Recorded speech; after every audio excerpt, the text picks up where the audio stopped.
حضرت تمیم رضی اللہ تعالیٰ عنہ کی دجال سے ملاقات۔ ایک مرتبہ میں سمندر کے سفر پر نکلا۔ مسافروں کی کل تعداد 30 تھی اور ہم سب ایک کشتی پر سوار تھے۔ ہمارا سفر انتہائی اطمینان کے ساتھ کٹ رہا تھا کہ اچانک ہوا چلنا شروع ہو گئی اور سمندر میں طوفان آ گیا۔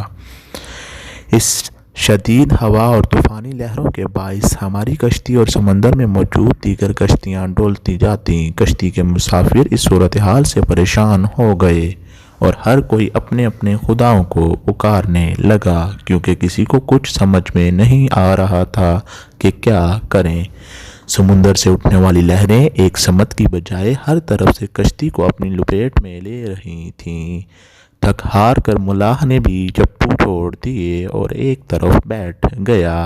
اب ہم میں سے ہر کسی کو یہ یقین ہو چلا تھا کہ موت یقینی ہے۔ سورج غروب ہونے کو تھا اور اس کی روشنی آہستہ آہستہ ختم ہوتی جا رہی تھی۔ شام کا اندھیرا اور منزل کا کوئی پتہ نہیں۔ یہ بھی خبر نہ تھی کہ کشتی کس سمت میں جا رہی ہے اور سمندر کی لہریں اب کب تک کشتی کو سلامت رہنے دیں گی۔ اس خوف و ہراس کی حالت میں رات گزر گئی اور صبح کی ہلکی ہلکی روشنی پھیلنے سے ہر طرف اجالا ہی اجالا ہو گیا۔ کشتی کے رات بھر ہچکولے کھانے کے بعد کسی کو کچھ خبر نہ تھی کہ ہم کہاں پہنچ گئے ہیں۔ پھر اگلا دن بھی اسی کیفیت میں گزرا اور اسی طرح رات کے بعد دن اور دن کے بعد رات آتی گئی اور ہماری کشتی کو سمندر میں پھنسے ہوئے پورے 30 دن گزر گئے۔ پھر اچانک 30 دنوں کی اس صورتحال کے بعد بھولے بھٹکے مسافروں کو دور سے ایسا نظر آیا جیسے کچھ درخت سمندر میں کھڑے ہوں۔ 30 دن سے مصیبت میں پھنسے ہوئے مسافروں کو یہ منظر دیکھ کر امید کی کچھ کرن نظر آئی۔ ملاح نے جلد از جلد وہاں تک پہنچنے کے لیے پوری طاقت کے ساتھ چپو چلانا شروع کر دیے اور کشتی کو تیزی کے ساتھ ان درختوں کی طرف لے جانے لگا۔ کشتی میں موجود مسافر جنہیں یقین ہو چکا تھا اب موت کے سوا کوئی چیز نہیں، ان کے چہرے زندگی کی امید سے چمک رہے تھے۔ پھر کشتی جوں جوں قریب ہوتی گئی درخت صاف دکھائی دینے لگے۔ ملاح پوری طاقت سے کشتی چلا رہا تھا کہ کہیں سورج غروب ہونے سے پہلے ان درختوں تک پہنچا جائے، تاکہ کہیں ایسا نہ ہو کہ اندھیرا ہو جانے کے باعث ہم اس آخری امید سے بھی ہاتھ دھو بیٹھیں۔ پھر کشتی آہستہ آہستہ ان درختوں کی طرف بڑھتی رہی اور جب درخت قریب ہوئے تو سارے مسافروں کو یہ جان کر خوشی ہوئی کہ یہ سمندر میں واقع کوئی جزیرہ ہے۔ ابھی تو سورج مکمل غروب نہیں ہوا تھا کہ کشتی جزیرے کے کنارے پہنچ گئی۔ مسافروں کو اس جزیرے پر اترے زیادہ دیر نہیں گزری تھی کہ درختوں کے درمیان میں سے ایک عجیب و غریب قسم کا جانور نکلا۔ اس جانور کے پورے جسم پر بال تھے اور اس قدر لمبے اور گھنے تھے کہ یہ معلوم ہی نہ ہوتا تھا کہ جانور کا اگلا حصہ کون سا ہے اور پچھلا حصہ کون سا ہے۔ سارے مسافر اس عجیب و غریب جانور کو دیکھ کر حیران و پریشان ہو گئے، کیونکہ ان میں سے کسی نے بھی اس سے پہلے ایسا جانور دیکھنا تو دور کی بات سنا بھی نہ تھا۔ اب اس پر اسرار جزیرے پر اس کو دیکھ کر سب پریشانی میں مبتلا ہو گئے کہ یہ کیا بلا ہے۔ ایک مسافر نے دوسرے مسافر سے پوچھا، یہ کیا چیز ہے؟ جانور کی مسافر کی بات سن لی اور مسافر کے جواب سے پہلے وہ جانور خود بولا، میں جاسوس ہوں۔ جانور کے انسانوں کی طرح گفتگو کرنے سے تمام مسافر مزید پریشان ہو گئے، کیونکہ آج تک انہوں نے کسی جانور کو انسانی زبان میں بولتے نہیں دیکھا تھا۔ چنانچہ سب یہ سمجھنے لگے کہ ہو نہ ہو یہ کوئی جن ہے اور ہمارے سامنے آ گیا ہے۔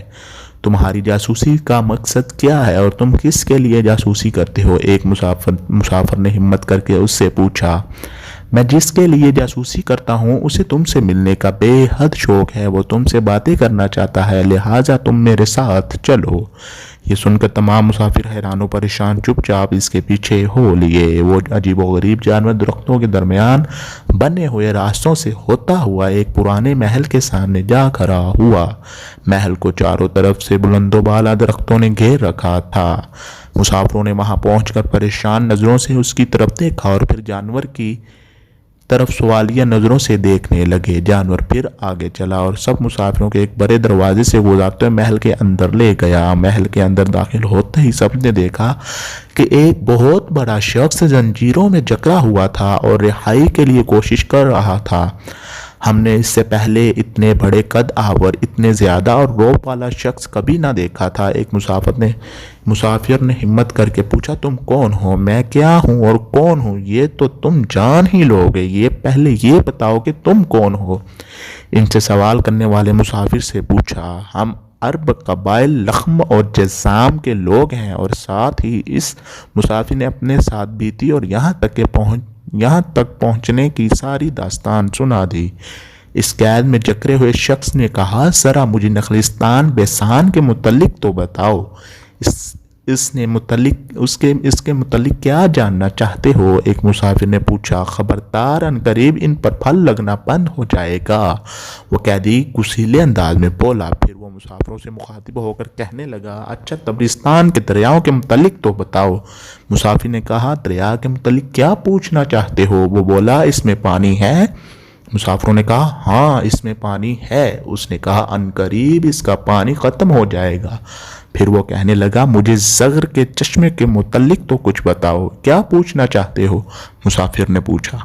یہی کہ اس چشمے میں پانی ہے کہ نہیں، اگر وہاں پانی ہے تو پھر وہاں کے لوگ چشمے کے پانی سے کھیتی باڑی کرتے ہیں؟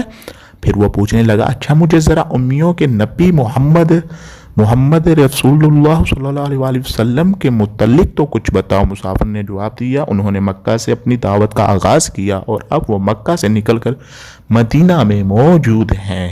کیا وہ عرب کے لوگوں کے ساتھ کوئی لڑائی لڑے اور عربوں نے لڑائی میں اس کے ساتھ کیا سلوک کیا؟ قیدی نے پوچھا۔ جواب ملا، لڑائی میں وہ عربوں پر غالب رہے اور بہت سے عربوں نے تو ان کی اطاعت بھی قبول کر لی ہے اور اب وہ خود ان کی تابعداری میں رکھتے ہیں۔ یہ سنتے ہی وہ غصے سے پھنکارا اور زنجیروں کو جھٹکا دیا۔ پھر مسافروں کو مخاطب کر کے بولا، اب میں تم کو اپنے متعلق بتاتا ہوں کہ میں دجال ہوں، اور تمہاری باتوں سے یہ معلوم ہوتا ہے کہ مجھے یہاں سے نکلنے کی اجازت ملے گی۔ پھر میں اس جزیرے سے نکلوں گا اور 40 دن میں ساری دنیا گھوموں گا۔ دنیا کی کوئی بستی اور گاؤں ایسا نہیں ہوگا جہاں سے میرا گزر نہ ہو۔